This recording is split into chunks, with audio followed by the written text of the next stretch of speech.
Who's good? Oh, there he is. Okay. All right. Welcome everyone to the stream. I'm glad you guys were able to show up. We're going to be talking about Atheism Plus today and how it relates, or some of the parallels between it and what we're seeing in Gamergate with the people on the oppositional side. Kind of a similar mentality, similar tactics, and a similar situation that happened where you had a group of individuals show up into a community and start, I guess the best way of putting it is shitting it up by bringing in outside rhetoric and baggage that didn't really belong or fit with the community they were joining. Today I have a couple of guests. I've got Justicar, and I've got Thunderfoot. Oh, sorry, my audio is kicking through on me here. That was my fault. I'm sorry about that. We have guests today, Justicar and Thunderfoot, both of who you can see on YouTube. I've got their information in the description if you want to check that out on Twitter or on YouTube. But I wanted to start it out for the people watching because I don't know how familiar. It's been brought up before when we're kind of talking about co-opting and gaming and SJWs and social justice and this kind of rhetoric. Atheism Plus has been brought up before as an example of where this kind of happened in the atheist community. And so I wanted to, I guess the first question I wanted to ask you guys is, what exactly happened? What was the first noticeable instance that either one of you had seen where you knew something weird was coming, that the Atheism Plus was going to be different? These are the nicest people you're ever going to meet. They showed up, and I think they're completely reasonable. I don't know what your problem is, sir. Oh, is that right? I'm completely the wrong idea, do I? Yeah.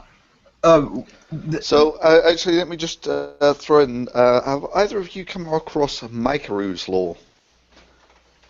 Say that again? Mikeru's law. No, I'm not familiar with it. Is that as any progressive movement gains popularity, the probability of a feminist organization coming in and co-opting it to make it all about their vagina approaches 1. Is that would you say that's a fair statement in regards to what happened with the atheism? So, by my reckoning, this is the 3rd time that I've seen this. First time was with atheism. With the it ended really with Atheism Plus. That once they proposed Atheism Plus, that was really the end of it.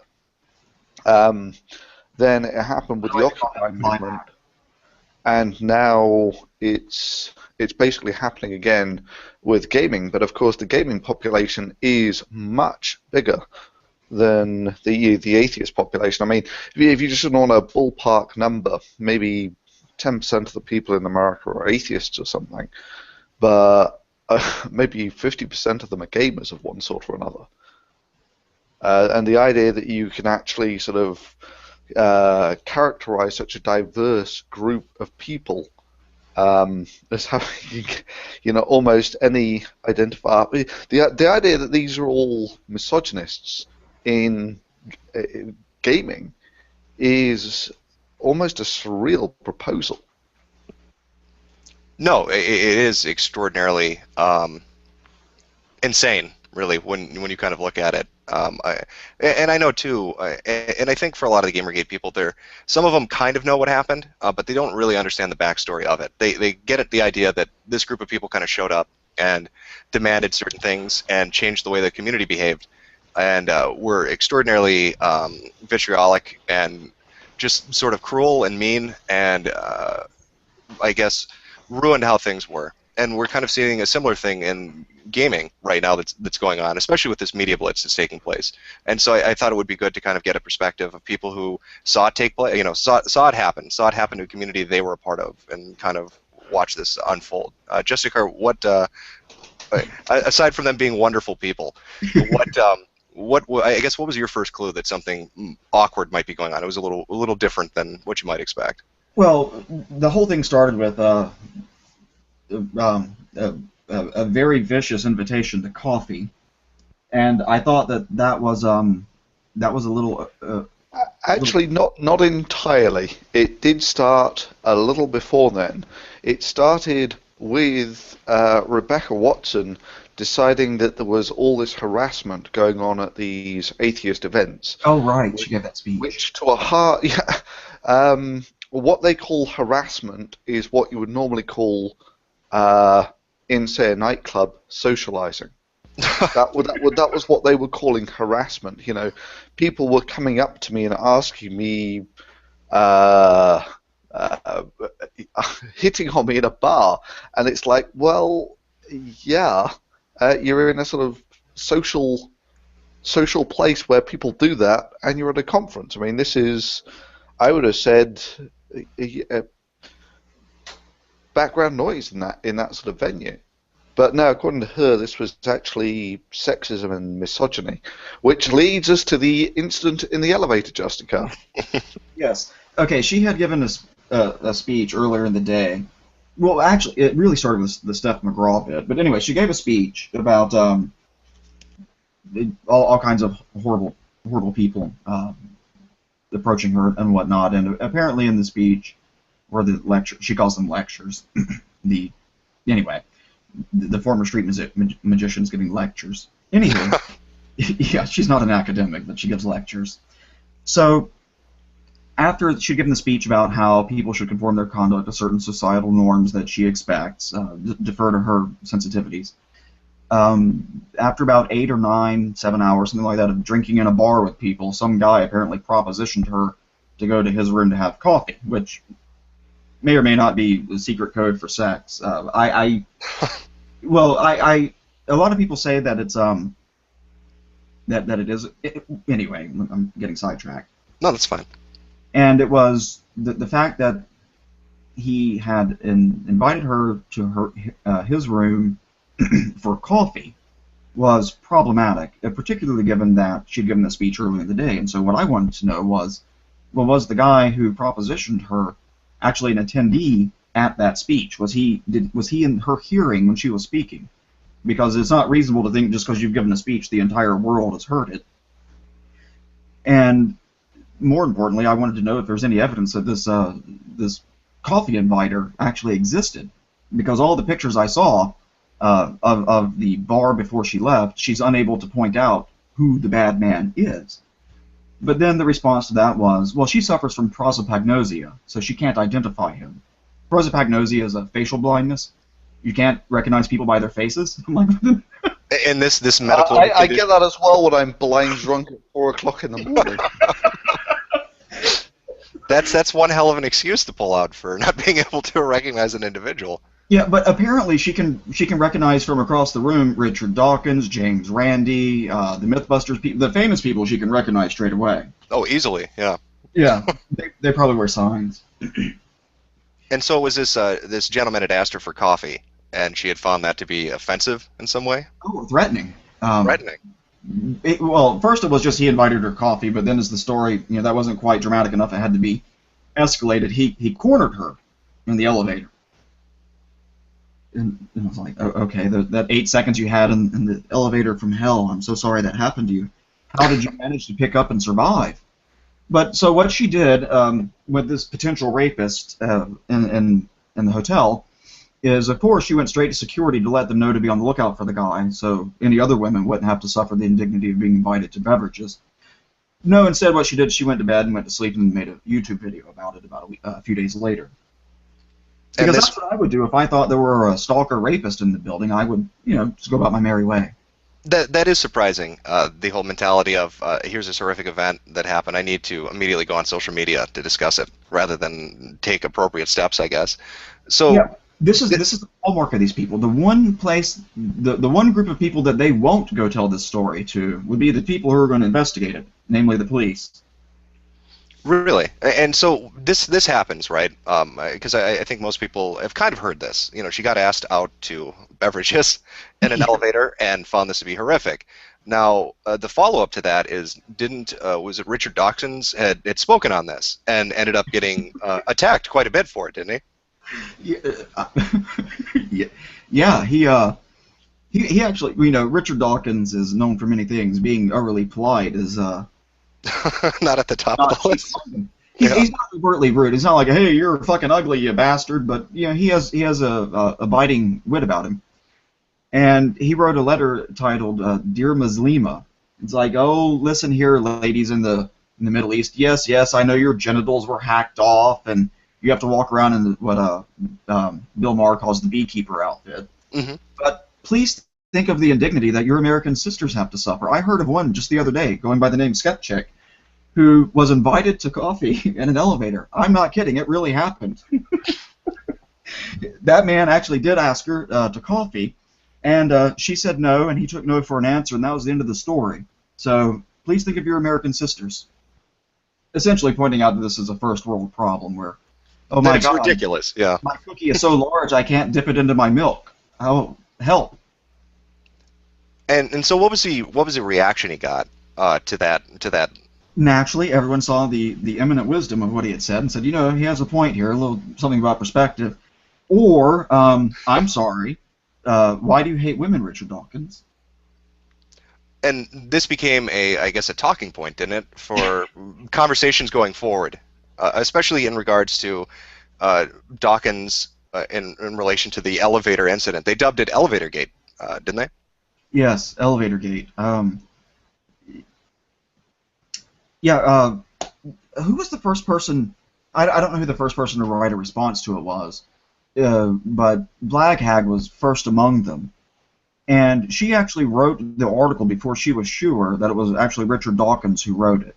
And she had to do an edit to that original post, saying it has now been confirmed some hours later that it was actually Richard Dawkins. Maybe a little background on who the hell Black Hag is. Yeah, that'd be great. Founder. So she had her 15 minutes of fame with something called Boobquake. Which is, there were these people in the Muslim world who had said this earthquake was punishment for all these sinful women going around showing off their bodies. You know, that is basically boobs caused earthquakes, which is obviously bloody stupid. And so I know they're called knockers. They did some sort of protest where they all went around in bikinis to see if it would. It was something along those lines, and that actually got her on the Colbert Report, if I remember rightly. Really? I think so. Oh, man. Yeah, essentially, there was a get-together in a park or something, and it was essentially show as much of your tits as you can legally get away with, and we'll see if it causes an earthquake. And the scientific method. Yeah. Which was, you know, that is the sarcasm of that is what makes it so good. Of course, it's great. And then, if I remember rightly, at a later date, she then started complaining that people were objectifying her. Yes. And it's like, so let me get this straight. You took off all of your clothes and walked around in the park, and now you're worried that people are judging you on that. Yeah, I think one of the best ways of describing this was that if you don't want to be thought as a person who eats meat, if you want to be thought of as a vegetarian, you should probably stop eating Big Macs in front of people. If you're going to go in public and show your hoo-ha and your he this and your she that, don't complain when people accept the invitation and look at you and start talking about it. It should also be mentioned, actually, now while I think about it, that Rebecca Watson, one of the early things that actually put her on the radar was the nude calendar. Yes. So what was the nude calendar exactly for people listening? It was meant to be a fundraiser for, I think, the JREF, who later became the devil incarnate as far as the feminists were concerned. But at the time, they were on the same team, and so they took all their clothes off. They made a calendar, and they sold the calendar and gave the profits to the James Randi Educational Foundation. And this is the same woman who years later starts coming up with all this, objectification of women, yada yada yada. So, and so we have the elevator incident, elevator gate, because I think one of the things too that confuses people, or at least people unfamiliar with it, is they hear Atheism Plus, but they don't really have like a timeline. So they hear about events like you've got Elevator Gate and a few others. When did the name start getting pushed around, or when did the formation of the concept of what it was going to be, when did that start getting pitched? Was it after Elevator Gate? Was it during it? Before it? It was after Elevator Gate. Now, it's important to remember that the logo for Atheism Plus, actually, that was something Richard Dawkins, similar to it, had done some time before that, if I recall correctly. And so they adopted this new label that they came up with, totally on their own. And it was going to be Atheism Plus, a bunch of other propositions, not sexual propositions, of course, because That would be too problematic. yes, that's one of their buzzwords, problematic. Oh, they love it. Yeah. Yeah, and I'd like to challenge that assumption. Anyway, and it was essentially after they went down this list of all the things they want to pack into atheism without changing the definition of atheism, of course. And if I remember rightly, it was a list of 5 things. Yeah, where atheists plus we stand up for women's rights. Then it was black people's rights or minorities, gay people, trans people. And then last of the pile, number 5 of 5, is we are atheists plus we advocate rational thinking, and it's like, for fuck's sake, haven't you got that completely arse backwards? In fact, it's even more arse backwards than that, because a lot of people would say that they are atheists because they are rationalists. In other words, I am an atheist because that is a conclusion that you come to from being a rationalist, right? A lot of people would argue it that way, and so to say I'm an atheist, therefore I believe in rationality, is just really arse backwards. It was inverted. They flipped it around on everybody. Yeah, well, for them, atheism is not the conclusion of a line of reasoning. It's actually a starting point for an argument. And I'm like, no. You come to decisions about what is a true what do you think is a true model of the universe based on an analysis of the information that you have, and you reach. In my case, I reached the conclusion there's not a sufficient reason to believe that there exists a God. From that, nothing else follows. You can be an atheist and a complete whack job. I mean, look at the Raelians. You know who they are, right? Yeah, I'm familiar with them. Mm-hmm. Yeah, they're a UFO cult essentially. They're atheists, complete whack jobs, but they're atheists. And they also had kindness to animals in there somewhere. In their list of what an atheist plus was? Yes. Now, this is in no sense whatever changing the definition of atheism, which last I checked dealt with what you think is true about the proposition that there exists at least one God. So without changing that definition, atheism now has all these other things, and they call that atheism plus. The founder of that is Black Hag, Jennifer McCrite, rhymes with wrong. I don't. Did she last? Also known as Miss Boobquake. Miss Boobquake. I'm gonna get some big noise here in a minute. I'm gonna mute my microphone. Okay, that's fine. Well, while you're muted, that kind of brings us into, was it Richard Carrier that had given the speech at the AA? Is that what intellectual artillery is what they referred to it as? That was the. No, he describes himself as the intellectual artillery, which is. I mean, how vain do you have to be to describe yourself as the intellectual artillery? Even if it were true, which of course it's not, but even if it were true, it's like, my God, put your, can't you, dim your ego down a bit for a well, after he got his 5th Nobel Prize, I think he's entitled to refer to himself that way. Is that right? He's earned that right, has he? Yeah, well, yeah, all of his academic work is self-published, isn't it? In terms of even calling himself an academic would be, I think technically he does have a PhD, does he? I can't remember. Now he calls himself doctor, but I'm not quite sure what the hell he's a doctor of. But for certain, in terms of being a research active or anything like that, it's a complete non-starter. So. And yeah, because I think people have seen, or at least a fair amount of people had seen, I believe it was his speech at the American Atheist Convention in 2013. So was he putting forward the bullet points of what Atheism Plus was? Was he helping to define it? What was his role, kind of, as this went through Thunderfoot? Like, what do you see as his role as? In this? So the way that it basically went is, first of all, you had Elevator Gate. And this really polarized the community.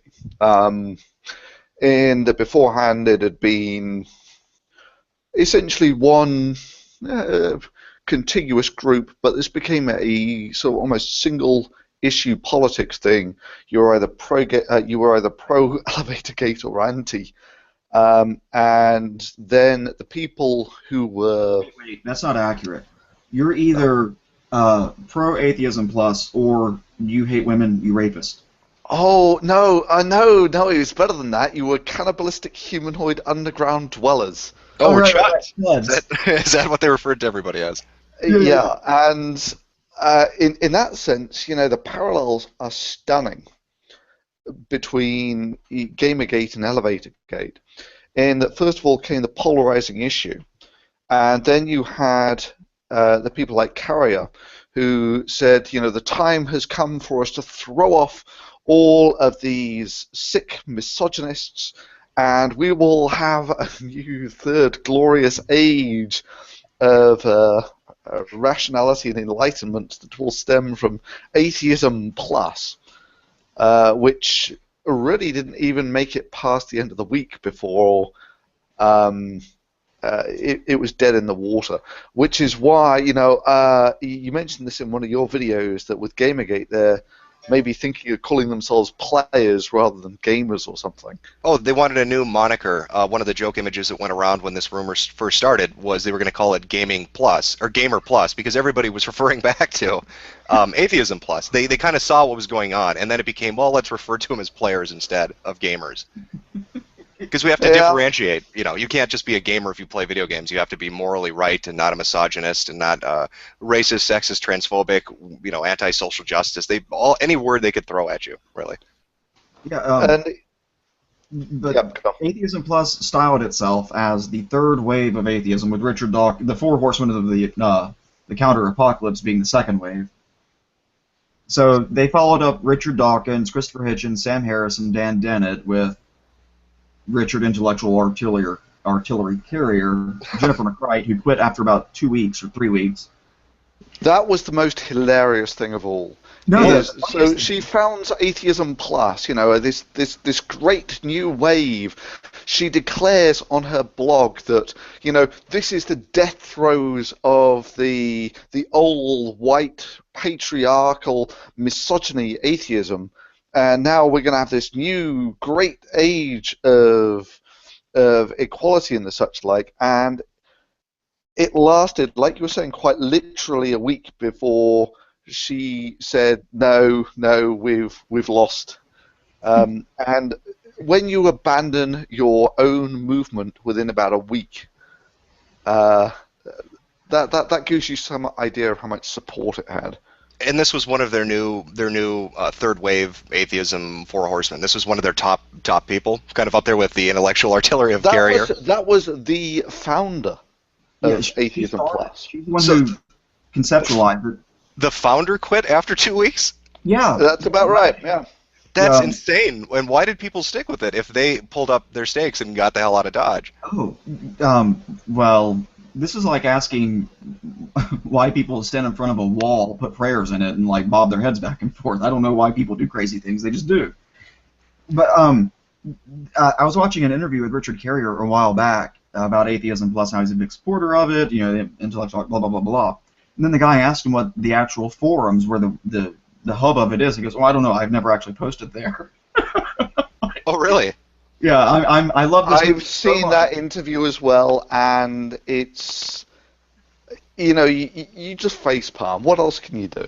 Yeah, I mean, could you imagine like Richard Dawkins, the so-called Pope of Atheism, being like, when they ask him what's it like, oh, I don't know, I don't talk to atheists, I don't go to any meetings, I don't really have anything to do with it. It's really it's a sinecure, really.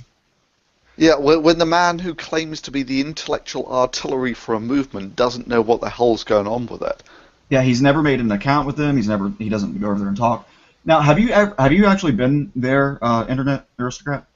No, I've not. I watched kind of all of this unfolding from my perspective, just kind of unfolding from the sidelines, watching this take place, and just finding it just unreal. Watching what was happening, it just didn't make sense to me what the point of Atheism Plus was, who these people were, and there always seemed to be a video coming out where specific, it started to become a certain group of people, always seemed to be stirring shit. Watson was a name that came up a lot. Myers was a name that came up a lot, it seemed. And it was just, I never had a chance to personally see it, though, no. You asked me, like, what was the first thing that let me know that something's not quite right? I don't know what the very first thing was, but one of them was reading some of the posts over there, and one of them was, I can't do this with a straight face. It was that good, was it? Oh God. Everyone Actually, who this is one of the upsides, is these people do provide an awful lot of lulls. yeah, and it's free. You don't have to pay for it. But one of them was, you want to talk about the oppression Olympics. One of them was about someone being reprimanded by a moderator for asking in a thread if he or she could have a hug. They got reprimanded for asking for a hug. Yes, because that was hijacking someone else's conversation about needing a hug. And this is all done with a straight face. These aren't people just All joking. done with a straight... Well, I mean, this is the other thing, is... You know what Poe's law is, yeah? I was going to say, this is Yep. Poe's law. That's exactly it. I mean, you just can't tell the fucking crazy from the people just pretending to be crazy. Yeah, so the person responds to the moderator threat by saying, you know, if this isn't a community where I'm entitled to a hug when I feel like I need one, then I'm not sure this is the place for me. And so was this kind of the mentality of their communities, was kind of a literal hug box kind of thing, where everybody's feelings needed to be put first and foremost before anything else, any rationality, any facts, anything like that. Yeah, well, you know, it's a safe space. Now, now I did one video, and By which they mean your free speech ends where my feelings begin. yes, or where one of the curious things is it's like women who advocate for various work positions, and then you ask them, "Are you interested in this position?" They say, "Well, no." Okay. It's not even that someone's feelings are hurt; it's that some potential person, some hypothetical person in the future might be born whose feelings might possibly be hurt. Therefore, you shouldn't say that. And That's insane. it really is. Your Tumblrisms, which those are excellent, by the way, especially the one about non-Euclidean Seconded. non-Euclidean emotions. Really, that cracked my shit up. Oh, some of the stuff they come up with is just phenomenal. It's just so crazy. By the way, what kind? I don't know if the answer ever came out on this. What kind of wood are you? Oh God, I think of myself as oak would be what I'd go with. That's oppressive, I'm sure, to somebody. Yeah, that sounds a little too masculine, sir. It does. I need to check my privilege and offer hugs to people that feel safe with it, so it's not too problematic when I tell them Oh, this. that's another thing. You can't just offer a freestanding hug to someone. You have to make sure that you have the person's online consent to your online hug. Otherwise, it's Well, this kind of opens up another subject. This found its way into certain conventions, didn't it? Where they wanted to draw up essentially a list of behavior. Not only that, they've done it. They have, Oh. so they've implemented it. yes. Oh, and it's actually there in black and white in the conference policy that yes means yes, no means no, and maybe means no. To which, I mean, what else can you say? But did these people ever get through puberty? Because the first thing that you realize when you go sort of dating or whatever is virtually all communication about sex, dating, hooking up, all that sort of thing is done through non-verbal communication. You know, eye contact, touching, you know, often fairly subtle things, you know, touching arms, that sort of thing. Right, like Physical cues. someone's pussy or something. Yeah, and you know, there are all sorts of games that go on when people are courting like this. Mhm. And, you know, sometimes no does mean yes, sometimes yes does mean no. Yeah, And, my safe word is is deeper. Is that the one you go with? To be, that's when they know, is it? My safe word is, oh yes, please more. Oh, that's so confusing. No, but that conference policy, you need to remember, Thunderfoot. At the same time they were coming up with that, they were handing out stuffed animals that said, "I'm vaccinated, hug me."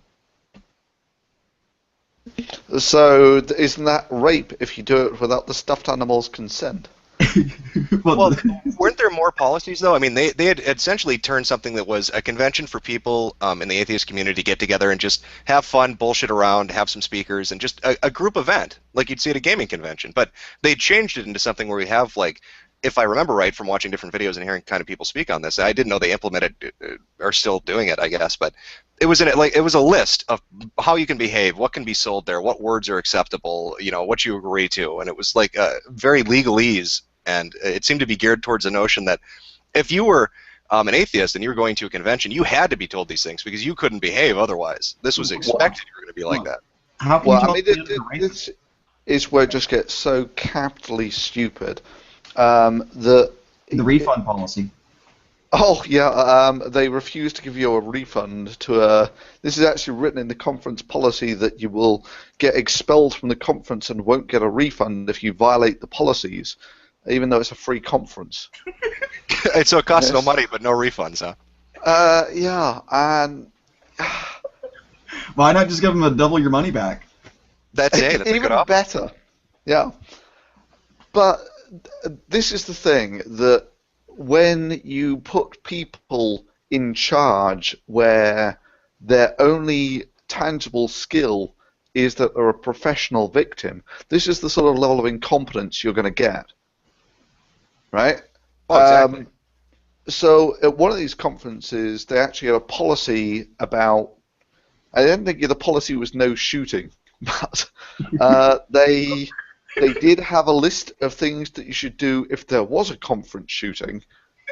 It's like, but in that very same conference policy, there was not something that says that rape is against the conference policy. So they forgot to cover that one. Oh, absolutely. So there was a sort of no shooting policy, but not a no raping policy. Well, maybe by shooting they meant something other than firearms. It seems so surreal that this needed to be put in black and white. How did people respond to this? Was there, did people, I guess as this went on, did people start to think, God, this is insane what these people are doing. This is getting nutty. I've got to admit, once we got past Elevator Gate, I sort of, I went my own way from this crowd because the way that I saw it is these were a bunch of losers who were never actually going to achieve anything. And well, no, before that, you went right into the hive mind. Oh yeah, there was my little punch out with Free Thought Blogs, who then tried to, what was it, drive me out of the community and have me forever be a pariah. Yeah, but isn't your just for your channel, isn't your viewership larger than their entire network? I think that's about right. That's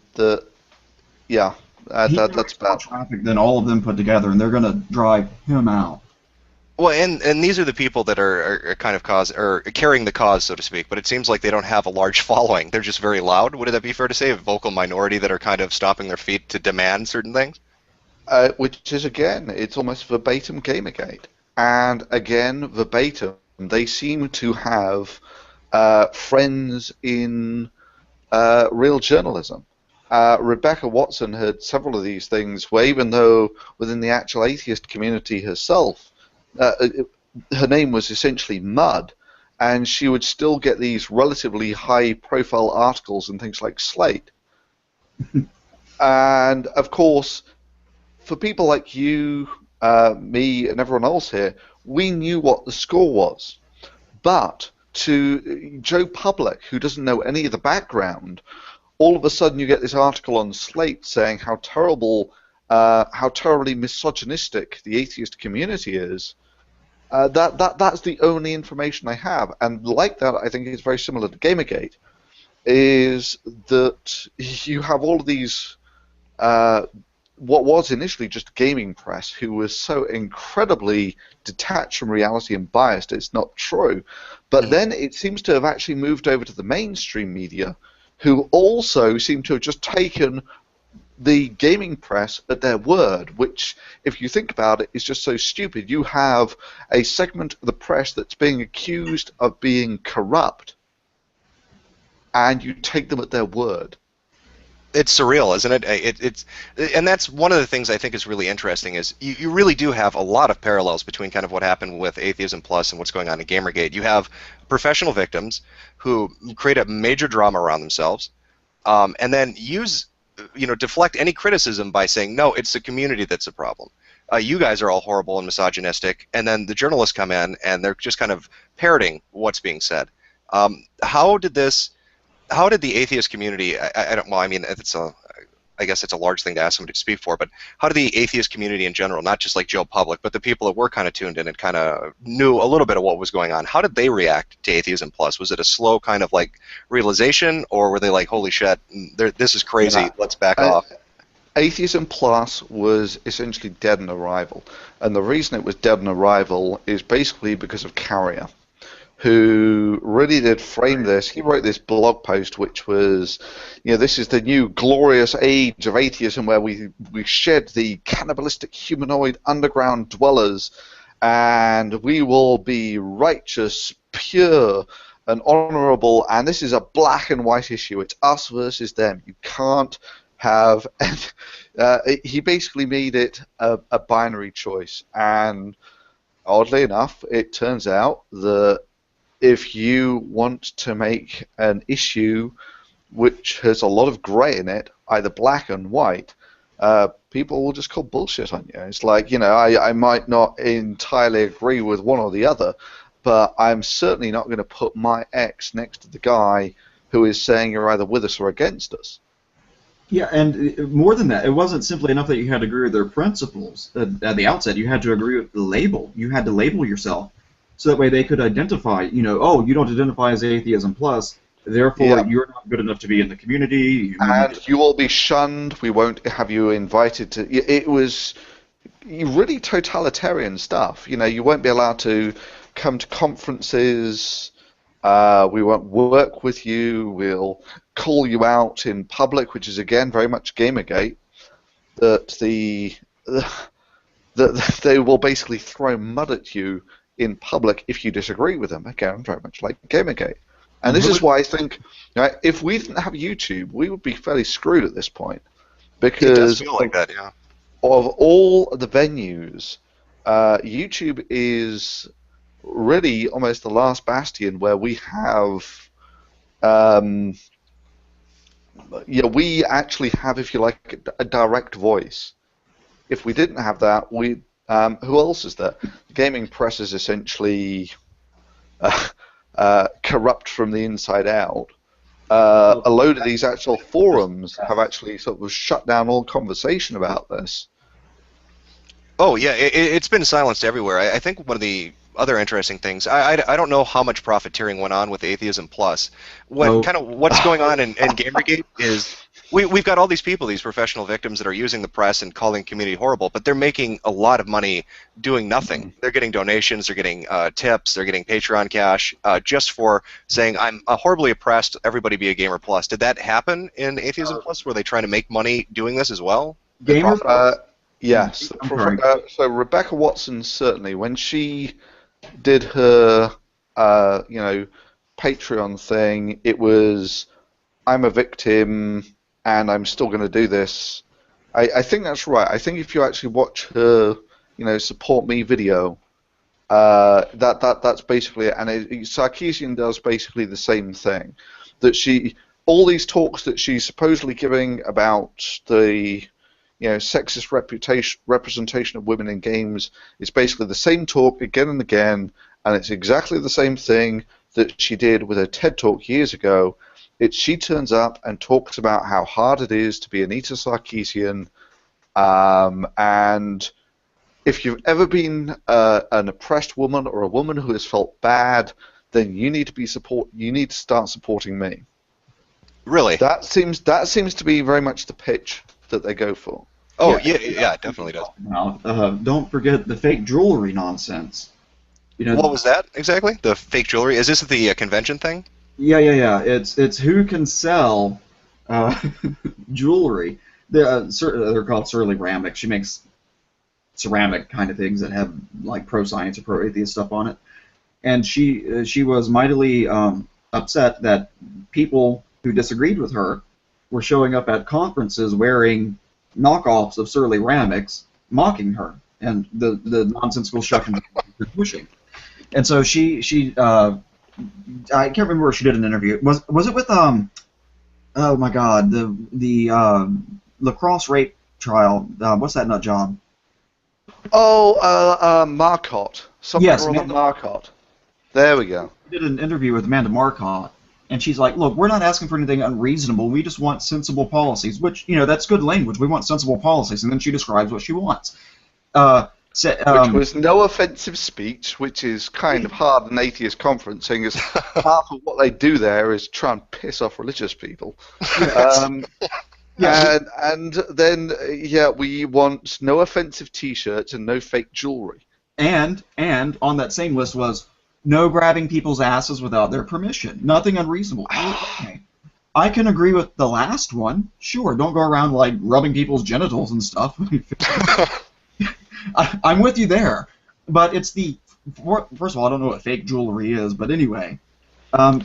So basically, what they meant by fake jewelry is I know what she means, but I don't know what the concept of fake jewelry is. I mean, what's real jewelry? Yeah, how does one define that? Yeah. The decoration. Don't use fake decorations. Oh, no, these are sincere. Yeah. But anyway, one of the things they want to do is to make sure that it doesn't really matter what you believe, it's what you say. And so long as you say the right words, you're in like the cult. I'm sorry, the group. And on the point of delusional, one of the things that you'll notice about the people who cry the most about how rapified the whole world is, they tend to be like the ugliest women you'll find. And it's like you're trying to upplay your sexual market value. You're not satisfied that you're, below average.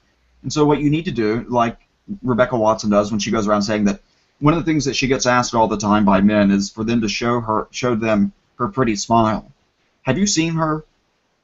Yes, I've seen Rebecca Watson. No one has ever asked to see her pretty smile, I assure you. Especially if you see what her teeth are like, yeah. Yeah, she's got, like, all the teeth are, like, just screaming to be in front. No, me first! No, me! Oh, God, get out of the way! She's got fucked up teeth. And whenever she does an accent of people who want to come talk to her, it always sounds like a black guy. Yo, baby, yo! Anyway, like, Mike Root put it best, like from a Mandingo kind of affectation. And also on the delusional bit about not being able to be comfortable with who they are, is they think that they have a sense of humor, but they don't. Thunderfoot did a video on this, and so did Pony Slay Station. His was short and funny. And it was a video that Rebecca Watson did about a cancer charity, I think it was. And she starts it off by saying essentially, fuck you to the men in the atheist community who, how did it go? I'm not quite sure which one you're talking about. She starts off with their balls tuck up inside them, or what some people call a man. Oh, that! Good God! I mean, she basically to get money for yeah, it was a video to raise money for charity, and she basically starts off by saying all the atheist men are dicks. And no qualifiers, nothing. It's just like... No, this is what it was.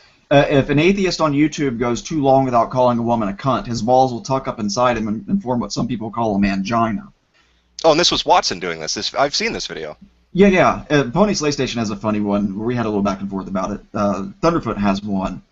And she thinks that that's a joke. And she's like, most people got it. When you go look at the like to dislike ratio, it's like apparently most people didn't like it.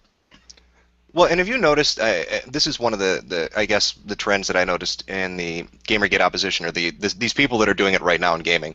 They want to treat people like infants. They want them to basically toe the line and behave, and they talk down to them. Was that kind of a big thing in Atheism Plus? Was everybody treated like they were idiots and everything had to be explained because you just couldn't behave otherwise? Absolutely. I mean, this is the thing that really pissed me off about all these sort of conference policies is... I don't want to go to a conference to be treated like a 12-year-old. I don't want the conferences that I go to be essentially expensive daycare. I want to be treated. I want at least as many rights as I have as when I go out in the evening. Well, yeah. And these people, too, at least from what I remember seeing, and I think you both would have better perspectives on this, and Gamergate, what we've seen is the people that do end up speaking out against them, the people that go against the narratives that are kind of put forward by people like Zoe Quinn or Brianna Wu, are attacked. They're attacked quite brutally. Some people, get threatened to be doxxed or have their account shut down, or they're just attacked and called the worst things in the world. Was there that kind of reaction from the Atheism Plus group? Like, if you dare to speak out against us, we are going to smear you in every imaginable way. Absolutely, and let me just inject here that I actually joined something called Free Thought Blogs, which is this is essentially the mecca for the social justice warriors in atheism. Now, why did I join them? Well, I just didn't know at the time. Okay, I should have read up more about it. But it should then be stated that I lasted, I think, 10 days there. It was something like that. It was incredibly short. And that was based on a few things. The first of all is they also had this back channel, very much like this gaming journalism mailing list. Yeah, it's exactly what it was. It's just a mailing list.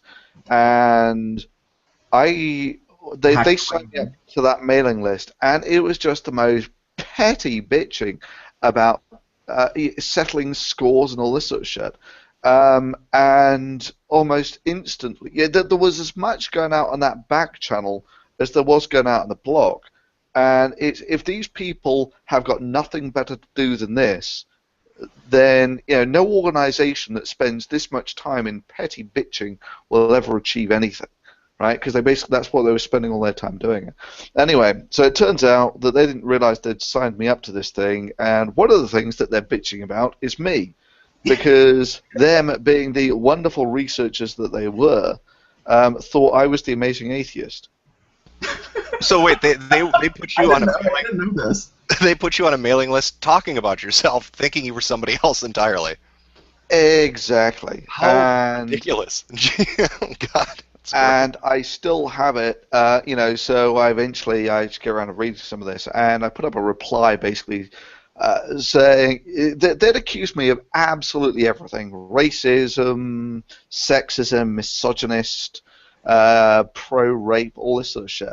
And it's like, I just went on, look, everything that I've ever done's online. Just show me where I've said these things. And then comes forward all these apologies, including Richard Carrier, who apologized and told me that he thought he had got me confused with the Amazing Atheist. And it's like, you fuck-ups, you world-class fuck-ups. Anyway, so after that, I put up my post about how I thought they were going down the wrong road with all this sort of misogyny stuff and all these conference policies, and that was basically the end of it. They dogpiled me and threw me off about a week later. Now the bizarre thing is that I actually was still able to read their mailing list even after they thought they'd thrown it off me. After they thought that they'd throw me off the mailing list, and so I also got to see them doing all this conspiring, how they were going to destroy me. How dumb are these people? Jeez. World class dumb. Yeah, and so I have all these sort of mails where they're conspiring about how, guess what? They're all going to release their blogs on the same day to utterly destroy me. And not only that, how they want me made a pariah such that no one in the atheist they wanted me destroyed, a pariah who will be shunned by this is almost verbatim what they were writing, a pariah who will never be sort of talked to or taken seriously by anyone ever again.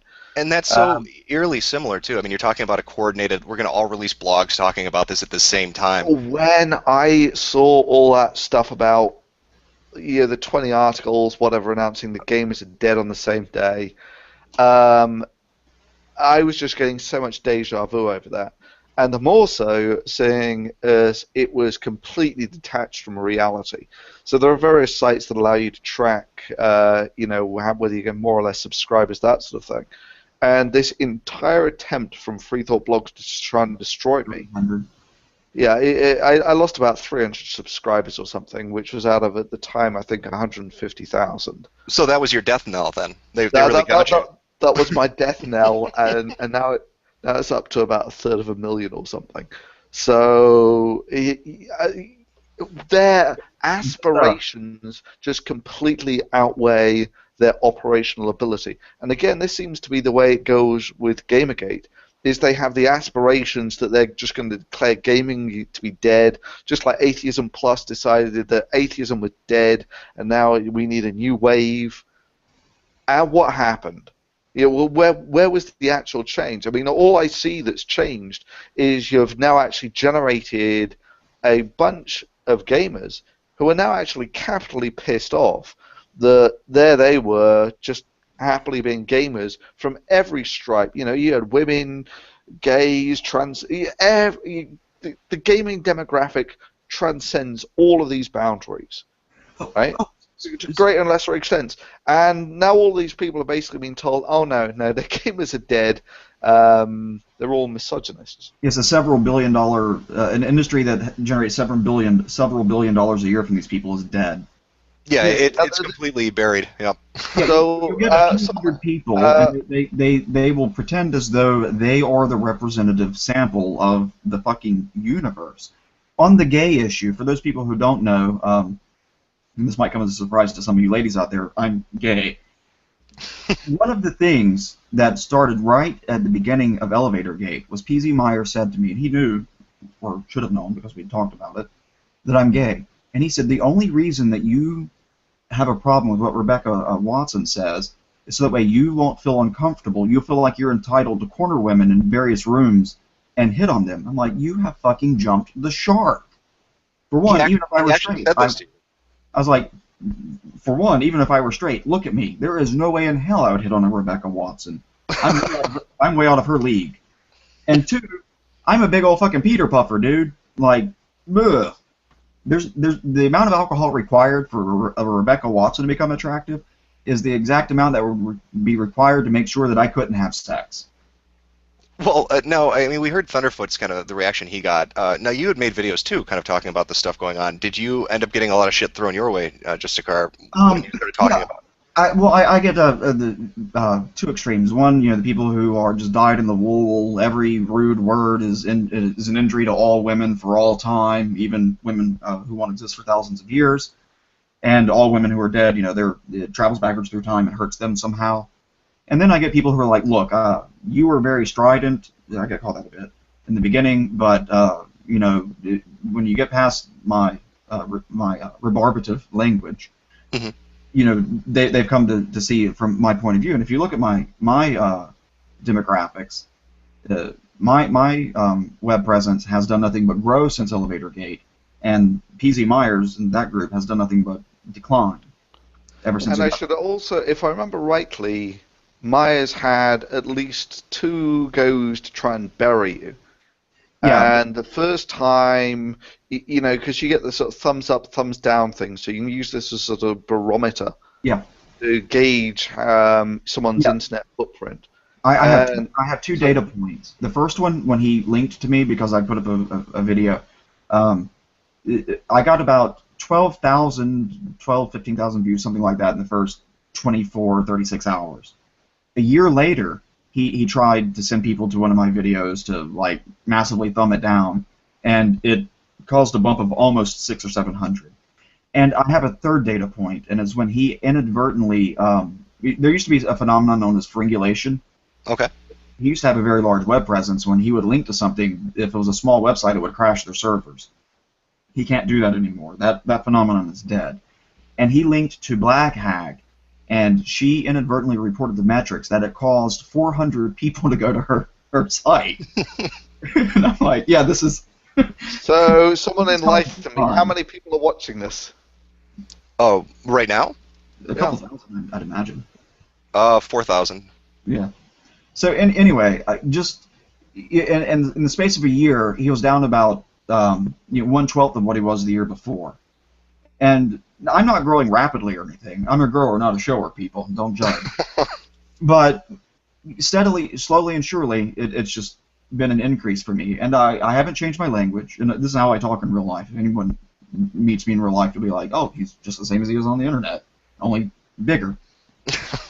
I look smaller on your monitor, I'm sorry. But anyway, it's just that kind of nonsensical shit that he is so vociferous in his ideology that he'll look at a gay guy and say, "Look, faggot, the reason that you agree with him is so you can hit on bitches." And like, look, dude, you're fucking off the chain. And I do want to return to the point, maybe not now, but in a little bit, about the infantilization of people. But before that, I'll answer the question about the feedback that I get. No, that's fine. It is, I have gotten what would count in the Free Thought Blogs land as death threats. And indeed, I got a very detailed one about how the guy wanted to, or it happened to be a guy, wanted to watch me bleed to death as he shoved a knife inside me and whatnot.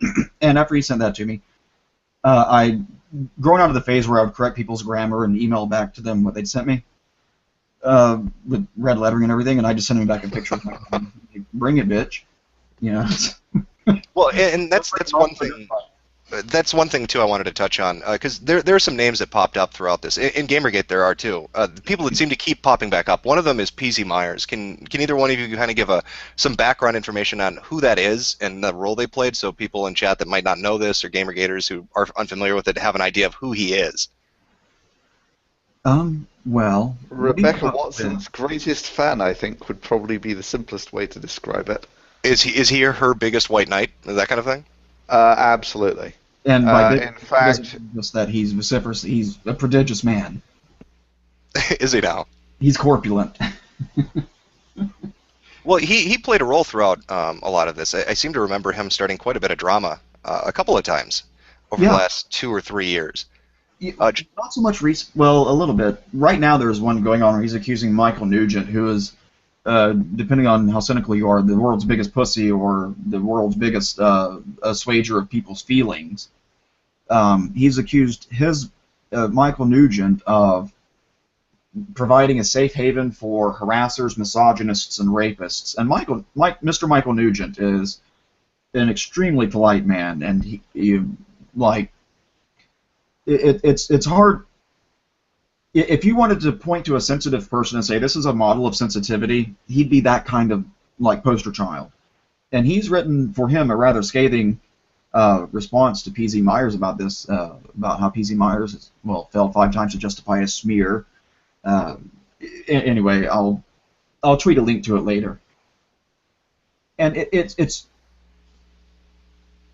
is hard to imagine calling someone like that, Michael Nugent, a person who defends rapists and misogynists and harassers, let alone trying to protect them. That is nonsensical. And this was the allegation that Myers had leveled. Yeah, this is happening right now. This is like a week or so old. One of the other nonsensical things, which is again, I mean, this is just Gamergate all over. That you take a look at Brianna Wu's whatever latest interview, where she's just going on about how it's all about sexists threatening women. Or you look at Sarkeesian's, one of her latest tweets about how Gamergate is basically a sexist temper tantrum of something or other. I mean, it's... misogynistic hate group, yeah. They've got a lot of terms they love to throw out. So what was... so you have all this happen, and you've got this group of people behaving in this way. What was the pushback? Did people ignore it? Did you guys start to mock them? And how did you treat Atheism Plus once you were familiar with what exactly was going on? What was the approach that the atheist community took to try to just, even though it was dead on arrival, but just to try to make them shut up and stop being so stupid? In many ways, Atheism Plus was the catalyst for all of this. Right, before then... they ignored camp a little bit before then, weren't you? Well, yeah, I mean, I just wasn't paying that much attention. And as far as the way that I was playing it before this was I was aware of it, but I didn't see that the infighting was going to actually achieve anything. You know, it's the old house divided against itself cannot stand. If you're going to spend your time doing anything, focus on something that's useful, and so on and so forth. And all of the time, this was just growing and growing and growing. The professional whiners within the community, and they were, if you like, they were generating their meaning out of creating divisions within the movement. Right, that was basically their bread and butter. Very much like Sarkeesian's bread and butter comes from creating divisions within gamers. And at least sorry? these people belong to the atheist community. They're actually atheists. Sarkeesian is a complete poser. Yeah, that is one interesting difference. It seems that we have a lot of people that are involved right now, kind of peacocking out in front of mainstream media and drawing attention to themselves, who aren't gamers, who don't seem to like the medium at all. And I do think that would be weird, especially in the relation to Atheism Plus, if it had been just somebody walking in off the street and being like, you know what, I'm going to do this, and if you guys aren't with it, you're all horrible people. But well, actually, there is one thing that they have in common, and that's all that they're essentially talentless wastes of skin. Well, that's not entirely true. With Sarkeesian, she's actually a fairly decent salesperson, so to speak. But she's if you like, very good huckster. Yeah, she's very good at. No, it's very polished. If you watch one interview from the next, it is like it's from rote. No, I would disagree with that. You take a look at her XOXO talk. She's basically just reading it off the prompter, which is very inconveniently put down by her feet. So she really does look very awkward like that. It was pretty awkward. She seemed to be extraordinarily nervous, even though she was at what seemed to be the epicenter of one of these kind of cults. You had the people in that audience seemed to really have drank the Kool-Aid at XOXO Fest. And not only that, whiter than Congress, 90% male. I mean, it's the amount of projection here is incredible. That it's everyone else who is sexist now come, and Atheism Plus was exactly the same. We want inclusivity, we want gays and people of color and all this sort of shit. And you take a look at their clique conference, which is Skepticon, and again, it's whiter than Congress. No, if you want to talk about crowd drawing, look at Sarkeesian's events versus when Black Hag did that talk about how to leverage social media. Oh, that was hilarious. And so she ends up basically talking to an empty room. It really was quite literally, she was talking to an empty room on how to effectively use social media to promote a message. Right? So I guess this is the fundamental difference, is Sarkeesian's a far better snake oil salesman than any. The people that we had in Atheism Plus, they weren't good at anything, not even selling snake Bullshit. oil. Yeah. Well, Aristocrat, what was that video you put up a while back where you said the conference and these are the people who weren't there? I'm going to guess that's the. Are you talking about the more recent one, the Gamergate Part 1 video? Yeah, it was one of those on Gamergate, and we pan out to the audience, and it's like mostly an empty room. Oh, that was that actually was not XOXO Fest with Anita Sarkeesian. There was a gathering, Penny Arcade Expo, so PAX, and Zoe Quinn was going to give a speech. This is right as this information is coming out, and about 10 people showed up, and it was just a massive hall with all these chairs, and there was nobody in it. Just nobody showed up to listen to her talk about making a HTML version of Choose Your Own Adventure and call it a video game, a reading experience that wasn't really a game to set out with. But I think go ahead. This is what really pisses me off, is these people seem to be laboring under the delusion that gaming should be an educational experience where you are in touch with everyone's emotions and all this sort of thing. And it's like, it's just bullshit. I play video games so I can be whatever God Slayer or the 7-foot-tall genetically engineered Spartan going blowing away aliens with laser rifles. I don't want a game to educate me about depression because that's not why I play games. And exactly. When I want to be educated on a subject, I go read academic literature. You don't play video games called Depression Quest? Are you sure? Yeah, I thought that was the best resource. If there were a video game about mathematics, I'm a mathematician for those of you who don't know, I wouldn't play it. For one, it would not be a fun game. That's a given. But two, It's not the media. It's like people on YouTube who put up videos where it's just text. A complete misapprehension of the medium. Oh yeah, yeah, I'm familiar with that. Well, I think another thing I wanted to touch on, kind of comparing, I guess, the Atheism Plus thing and then the Gamergate thing. It seems like, and Thunderfoot, you had talked about this a little bit.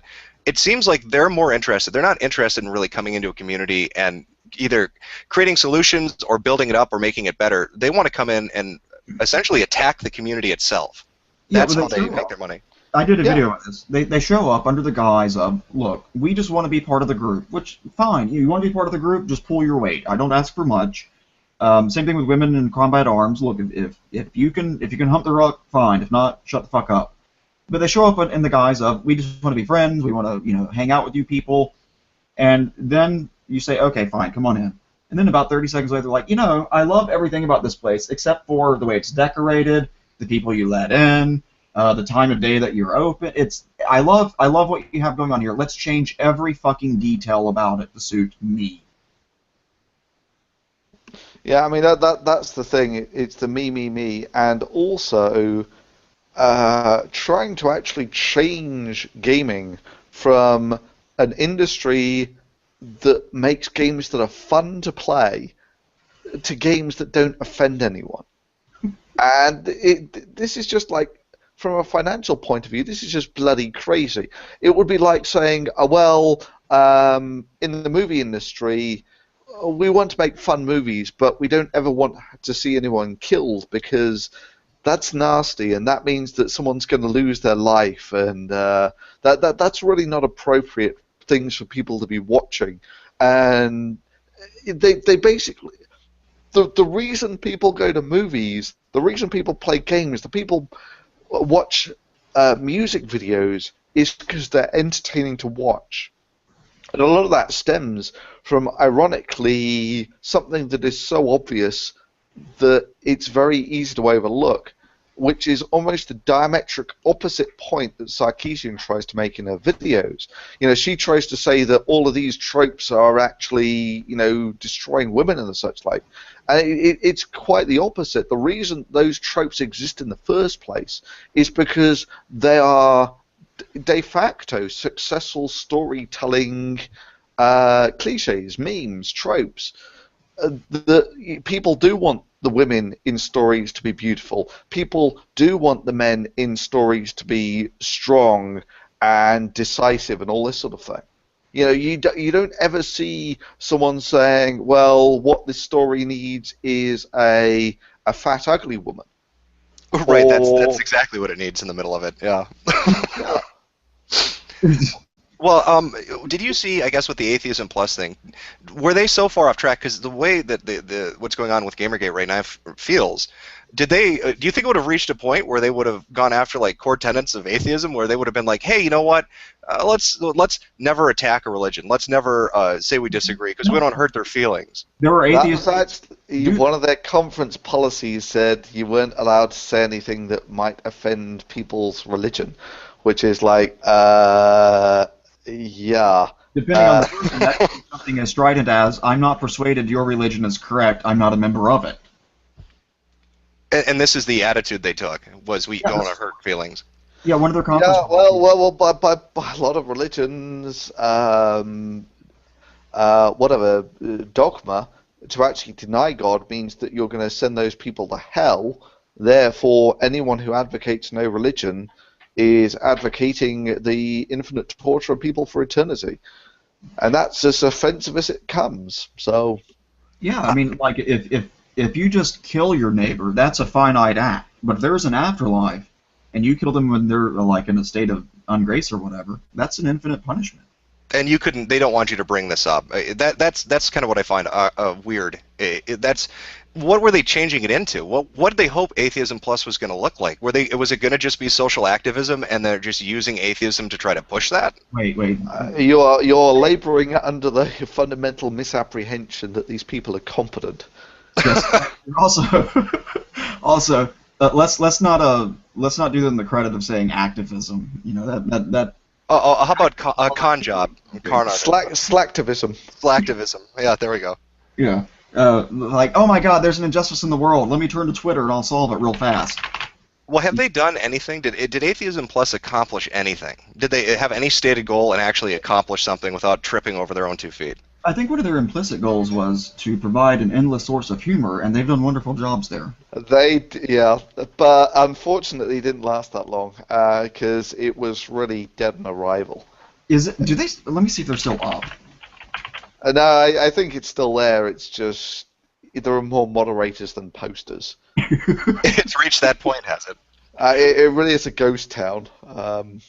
All in all, how long would you say this lasted from the very beginning where it started picking up momentum until where it just everybody's like, okay, they've fallen so flat on their face, there's nothing they're ever going to do? So the natural frequency is, I think it was about 18 months from Elevator Gate to Atheism Plus. And from then it was Atheism Plus basically died on its feet. It went absolutely nowhere, and I can only hope that Gamergate takes the shortcut and one of these losers please just suggest that we have Gamer Plus. I mean, it would just be such a gift. I would love if they came out and did that. I mean, part of me wants to egg them into it. You know, it's like, well, why wouldn't you advocate for Gamer Plus? You know, don't you think that we ought to be Gamers Plus? We are against the discrimination against women. Don't you think that's a good thing? Why wouldn't you want that unless you want the sexist and the misogynist in gaming? I'm at their site right now, and there are 3 registered users online, one of which is the Bing bot, the other is the Google bot, and then someone named Mocha. Who died at their computer 3 years ago and just hasn't signed out yet. Most users ever online was 136 on Monday, October 8th, 2012, which is, I think, the first month it was up. Well, and I think another thing to raise... Run the moment again. How many? 136. And how many do we have watching this? 4,354. There we go. That gives you an idea. It's quite a bit higher. To give you an idea, I have one math video, a calculus video on an obscure topic that has more views than just about as many views as their entire website. Really? Yeah. How many views for their entire website? Well, oh God, I don't want to keep going back and giving them crap. Bump up this Oh, come on! Have a sense of generosity. Oh, wait a second. Oh, atheists. Oh, here's their manifesto.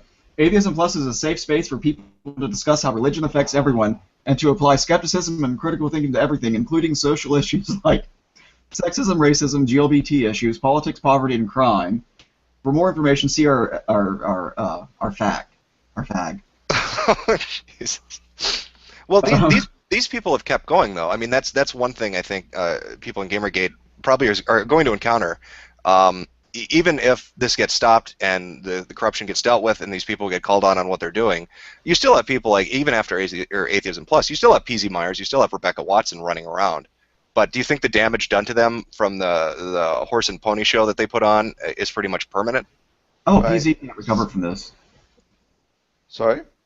PZ, no, I don't think that they can. They would have to really pull a rabbit out of the hat to recover from this. So that I would mostly agree with is that they capitally backed the wrong horse on this one.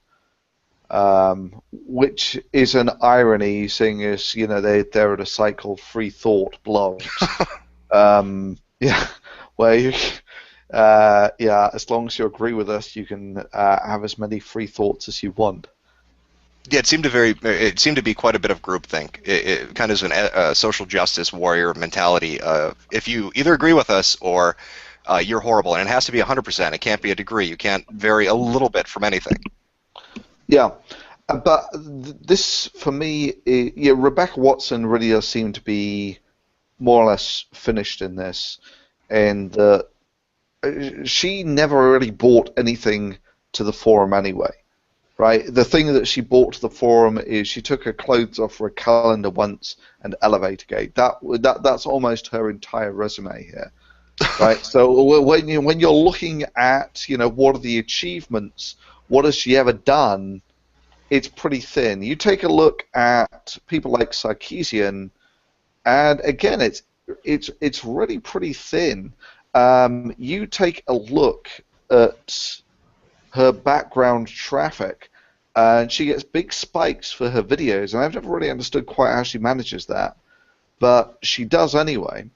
And then it drops off to really a quite a low background. That her videos are not what you would call long tail. Right. The- I think I'd speculate the reason Sarkeesian gets a traffic bump is it has to do with the journalist collusion stuff. They want to push out that narrative. So every time a video of hers comes out, it gets linked 14 times in every article they write about it. Like, here's Anita's new video, here's Anita's new video, here's Anita's new video, or there's some new threat or some horrible thing that's happened, and we need to obviously go watch it to make sure that we don't turn into horrible sexist mass killers. But this is the thing, that when she actually goes and gives her talks, they seem to be very much of a muchness about basically how hard it is to be Anita Sarkeesian. And that I see as having a very limited shelf life. That, you know, if how many times can you actually deliver the same talk? You know, here's me giving my TED talk, whatever it is, 4 years. I forget how many years ago it is now. And now here she is 4 years later giving basically exactly the same talk. Here's some people who said nasty things about me on Twitter. I mean, how long is it before your brand image essentially becomes the professional victim? Because that's essentially what happened with Rebecca Watson. Now, she was completely incompetent when it comes to actually putting a civilized face on this, which is why, you know, when she puts up this video basically saying all men all UT male atheists are dicks, or they have to call women cunts at least with a certain frequency, otherwise they become manginas. And these things are so universally and grotesquely offensive, especially when you put them at the beginning of a charity video. That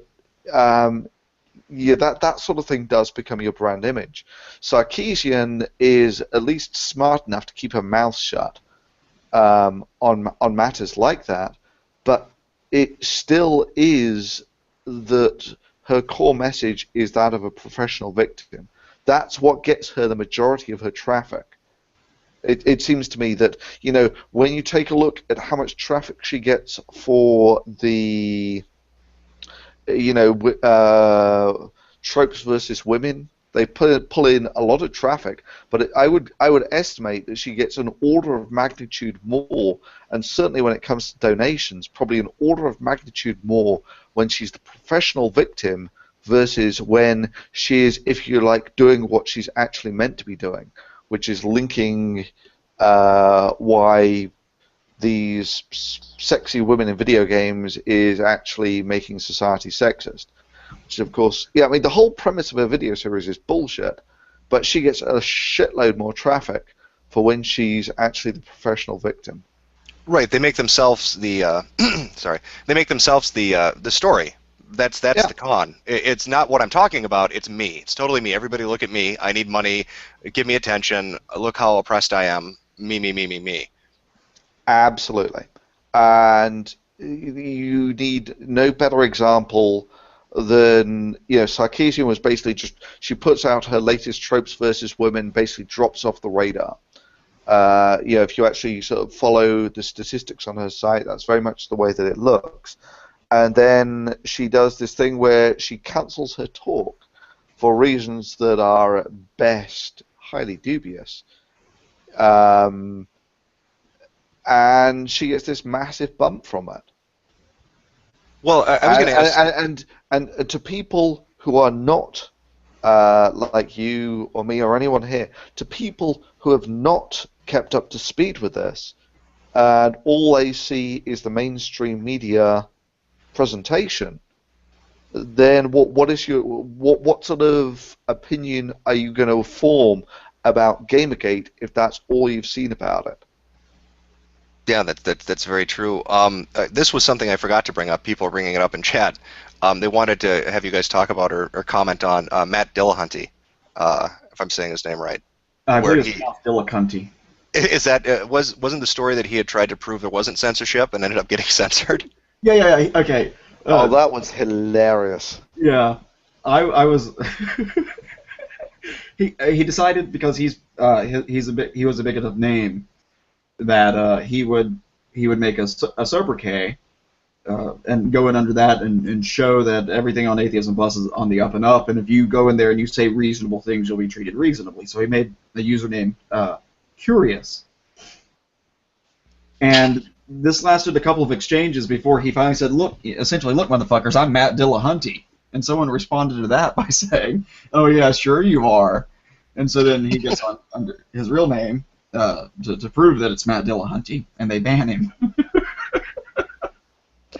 So that didn't turn out too well for him with his theory that no, they're not.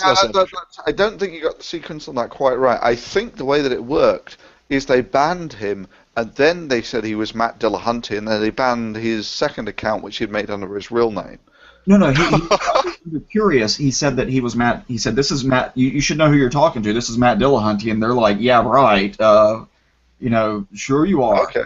It was like when geneticist Don Kane left a comment on PZ Meyer's blog on Fringula, and he was talking about essentially the phenotype being the visible features of an animal. It's to include its behaviors, and why it is that women are more drawn to going to the churches than men are. And he said it was something about the phenotype, and that they were, PZ Meyer's blog idiot commenters are responding. Oh, the phenotype doesn't deal with the behaviors that you see of an animal, essentially things of that nature. And he responded, goes, "Oh, I forgot to mention, I'm actually a geneticist. We just call this the wild type." And he goes on a little bit, and then they come back and like, "Oh, those big words, and you think you're so smart. You can't get away with showing up to a biologist's website and pretending that you know genetics." And another person said, "I want Don Kane out of the genetics boat now." And it took PZ Myers a couple of days before he finally responded by saying, "Yes, Don Kane is actually a professional geneticist. He's a damn good one. He's a friend of mine, and his use of the word phenotype was perfectly correct." It took him days before he could muster up the balls to discipline his what he calls his horde. Well, what was Dillahunty's response to this? So he comes out and says, I'm really who I am. They don't buy into it. Does he still defend them? Does he say, "Oh my God, they're wrong"? No, he that minor incident notwithstanding, he was still like, Atheism Plus is 3 bags full, rah rah rah. It's a great thing, social justice, that kind of shit.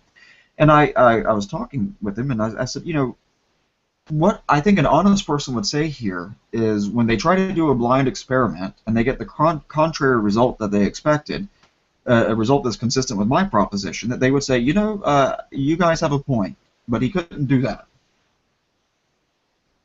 So he just had to keep backing them. So a lot of them actually go into, they try and defend it by saying that feminism is just for the equal treatment of women. That's all that it means. Yes. And for me, and I think for everyone else, we're a hell of a lot more pragmatic than that, that you actually deal with populations based on the sort of spokespeople and the behavior of those populations. And when these people have both financially and by popularity elected people like Rebecca Watson, Amanda Marcotte, Brenna Wu, Zoe Quinn, Anita Sarkeesian, when these are the de facto spokespeople for feminism, I think it's reasonable to say that they're fucking nuts. And to actually sort of portray this as all these people want is for women to be treated as people is just bollocks. I mean, that's just a weak ass cop out. No, one of the rhetorical tricks that they like to pull is if you have some position that has, say, 5 propositions in it, 4 of them are reasonable. Women are people, black should be treated equal with whites, blah blah blah, and then proposition number 5 is something like, and we should exterminate the Jews. And so you say, well, whatever that movement is, here it's feminism we're talking about, but it could be anything. And you say, well, I'm not on board with that movement. I'm not on board with that label. What they'll say is, oh, so you have an issue with proposition number 1. So to translate that into real terms, some guy called into the Atheist Experience, Matt Dillahunty's TV show, and he said, well, I'm not a feminist. And the response was, oh, so you don't agree that women are people. As though that is the only proposition that exists within feminism. It isn't. That proposition is unobjectionable by everyone. I've never met a person who thinks that women belong to some other species. I've never met a person who doesn't think women are fully human in all respects. But then you have propositions that deal with things like the patriarchy, curiarchy, and things of intersectionality, and all these other propositions that get built into it. And it's perfectly acceptable for a person to say, look, I agree with propositions 1 and 2, but I don't agree with propositions 3, 4, 5, and 6, and therefore I'm not taking the label. But their response will be that you disagree with what they want to pretend is the only extant proposition, which is what Thunderfoot just said, only in a more wordy and erudite. Well, and I think that's what we saw on with Gamergate, especially with the hashtag that kind of popped up alongside it, "Not Your Shield," was people that got sick of listening to that kind of argumentation where the only reason you're against what we're saying about the gaming community is because you hate minorities, you hate women, you hate gay people, you hate transsexuals. Yeah. And they got so sick of listening to that deflection. And so did, again, I mean, gaming is made up of anybody can play a game. There's nothing prohibitive about it. Anybody of any type, any ideology, any race, any sexual orientation, it doesn't matter. It's a fucking game. Blind people can't play Zoe Quinn's game. That's very. She needs to check her privilege. That's true. That's very ableist. Yeah, absolutely. She created a game that consciously discriminates against blind people. That might be. I didn't see that coming myself. No, it was very horrible that she did that. I mean, maybe that's why they're depressed. They're blind, and now her game can't help them because she's an ableist person. So it's a horribly vicious cycle of nobody being able to get treated. Look, there's not anyone who can't play this oppression Olympics game. And like I say to feminists when they tell me that because I'm white and I'm not obviously gay to some people, they'll say things, and I'm like, look, I've done more for gay. When was the last time you sucked a gay man's dick, huh? Fuck you. Get out there. I don't do anything for gay men, honey. I do. Well, and that is kind of the mentality too. I've seen it in Gamergate. I saw it in Atheism Plus. Even when Occupy Wall Street kind of got co-opted in other groups. It's an Olympic event of who can be the most oppressed. They'll respond by saying that I'm pretending to be gay because it's so fashionable or something. Or you're a bot. Or sock puppet. Yeah, I'm not gay enough. I'm like, I can go all the way down. I mean, how gay do I have to be? I didn't realize it came in degrees, but okay. Yeah, you made a video where you're saying that people, and by the way, if you want to talk about the Oppression Olympics, go to like some of these campus meetings for gay people. Actually, whilst we mention Oppression Olympics, we got to at least put out the shout out for the Shoe on Head video for the. Oh God, she's awesome. Yeah, that was really good. It was awesome. Yeah, Shoe on Head's video was great. Did you see her last video? The one with the traffic cone. Yes, she's got the road. Yeah. So there's the people getting all irate about rape in video games, which, if you think about it, is just so surreal that you're getting worried about rape in video games when the core objective of many of these video games is to kill as many people as quickly as possible. But you don't understand. And that doesn't bother you, but the fact that someone's modded some characters to air hump things, this is terrible. You don't understand that rape is actually worse than murder to these people. And by rape, of course, they don't mean just what you think of when you think of rape, which I resent, and I'll talk about that in a second. But the videos, people air humping, and the person doing the article said this is a realistic representation of rape, and it's got like a traffic cone floating over the person's head. So she puts this traffic cone on her head. She starts bouncing around in her backyard. You think that's you want to talk about how long and well the termites have dined? In 19 in Quoting Hitchens and win. say what?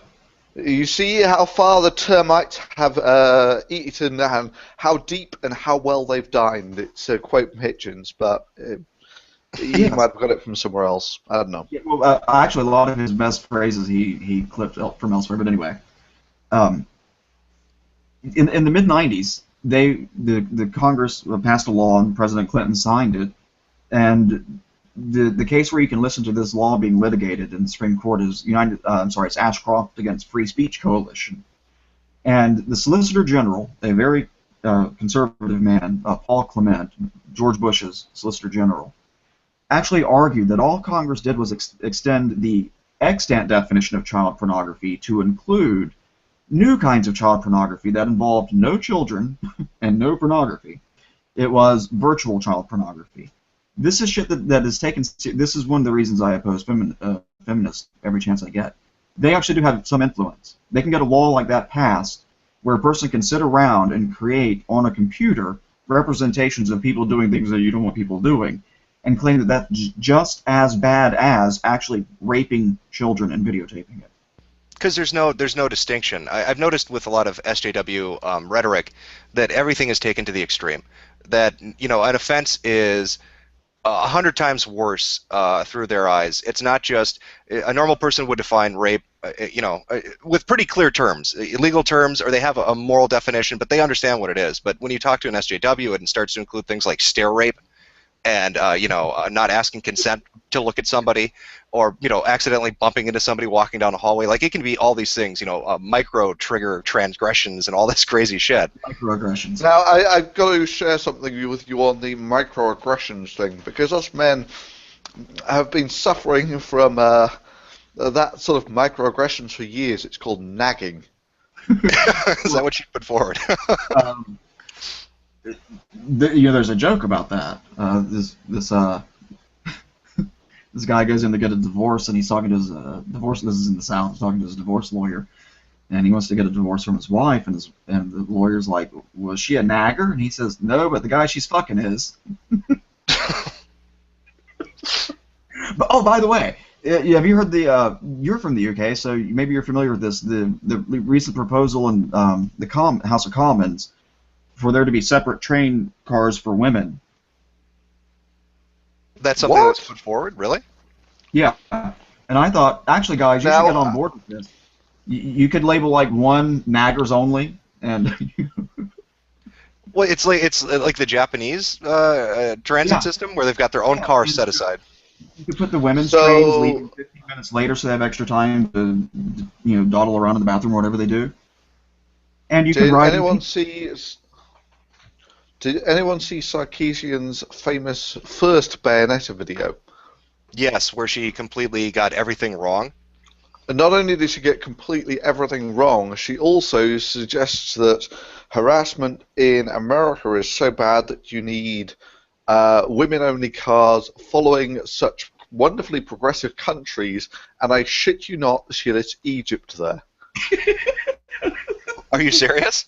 I'm not serious. You take a look at it. She suggests Egypt as a progressive country that is taking women's rights seriously by going down the route of segregation. It's just insane. Well, not only that. I mean, can you imagine if the black people are so oppressed in America that we need to give them their own part of the bus. This is like the reverse of Rosa Parks. I will not ride with those white folks. Yeah, the harassment of black people has gotten so bad that they need their own part of the bus. I'm just waiting for her to jump up on a table and scream, "Union!" Well, you bring that up, but that Penny Arcade Expo had talked about setting up a diversity lounge, because this is so weird. They preach one thing, but their rhetoric always leads back to things we've already seen, like segregation laws and prohibitive speech. So PAX had said, it's really hard if you're a minority or if you're gay to go to a gaming event. So we're going to they created a separate room called the Diversity Lounge, where different people who weren't, white straight males playing games could hang out and feel safe. So they gave them their own back of the bus. What's that? The back of the. They all look alike. You're all the same. That's very true. No, I mean, if you're a terrible. white male, obviously, like me, you want some pussy. Yeah, obviously you're going to harass everybody at an event because you can't control yourself. So we have to set up segregated areas, diversity lounges, to protect people. You It's don't call just it segregated. That sounds a little racist. too true. Yeah, it sounds too accurate. It's why they don't like to call it. So that's why it's the diversity lounge instead of the segregated room. Yeah, there's a diversity center at my campus, and I'm like, I walk in there, and I'm like, oh yeah, this is diverse. Look at all these white people on the computer.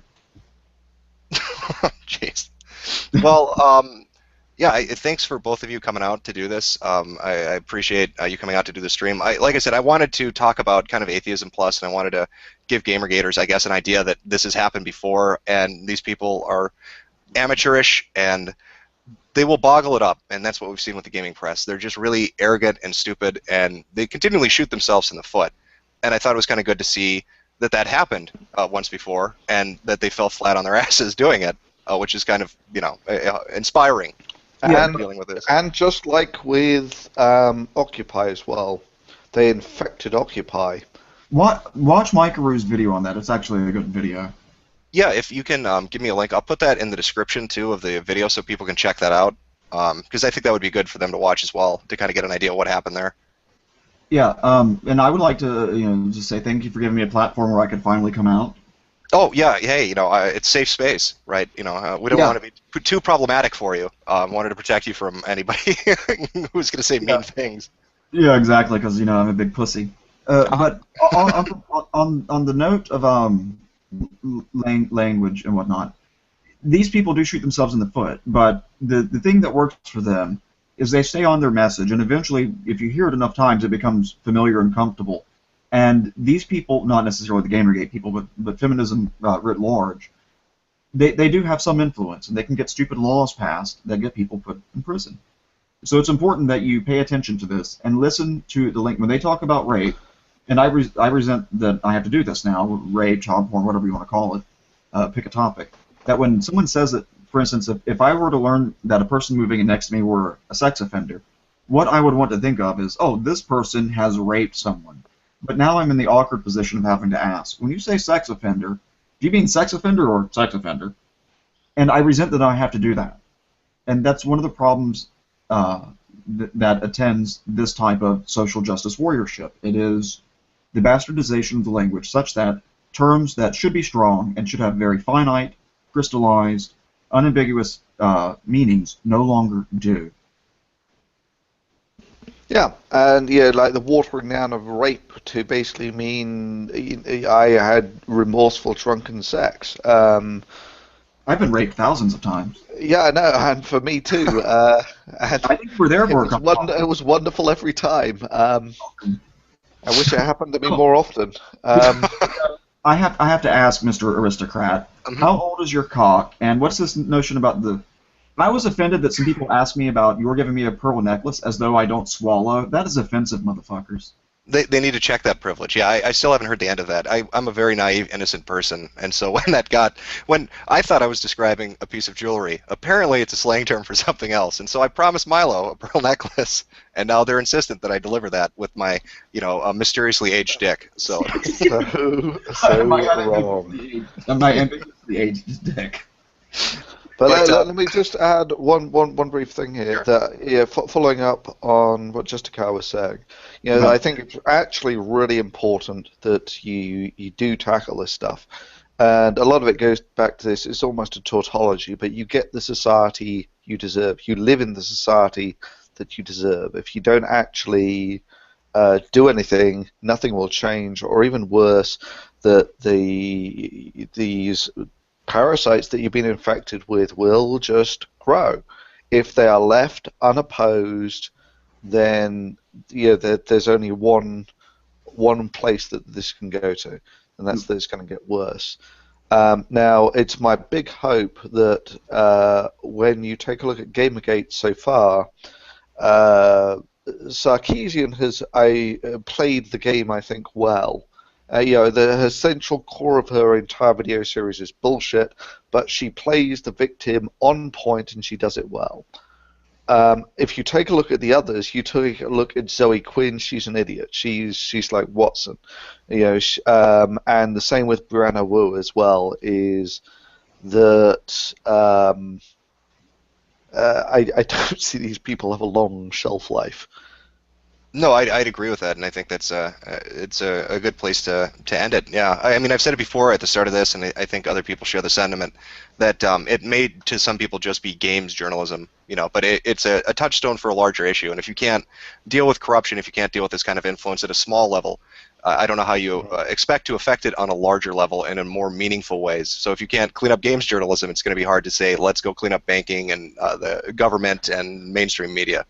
Yes, and this is a point that I've made to my colleagues who will frequently actually sort of say, "Why are you actually wasting your time with this?" And the answer has to be that you take a look at how many times this has repeated itself. My reckoning is this is the third time that an organization has been infected with this sort of social justice warrior bullshit. And it's taken what was essentially a cohesive and relatively functioning community and utterly destroyed it. That's basically what it did with atheism. That's what it did with Occupy. And now just look at the mess that it's made of the gaming community.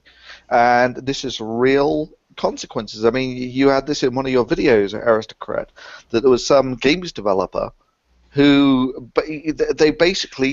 they've now become almost fearful that they're going to offend someone's other kin or some shit like this, and they've now got to, previously all they had to worry about was making it a good game that people enjoyed, good game with good artwork. Now it's a fucking minefield for them. It absolutely is. It absolutely is. It's screwed with the industry, and it's screwed with the the readership and the consumer base. I know you're trying to get us off. I've got one last important thing. I'm trying to save you from something that you inadvertently have stepped in that you didn't realize. When you said you get the society that you deserve, I'll add the caveat in there for you for social justice warriors. He does not mean that people in North Korea deserve to be oppressed. He means when you live in a free, open society. Good point. Yeah. Very good. In a democracy.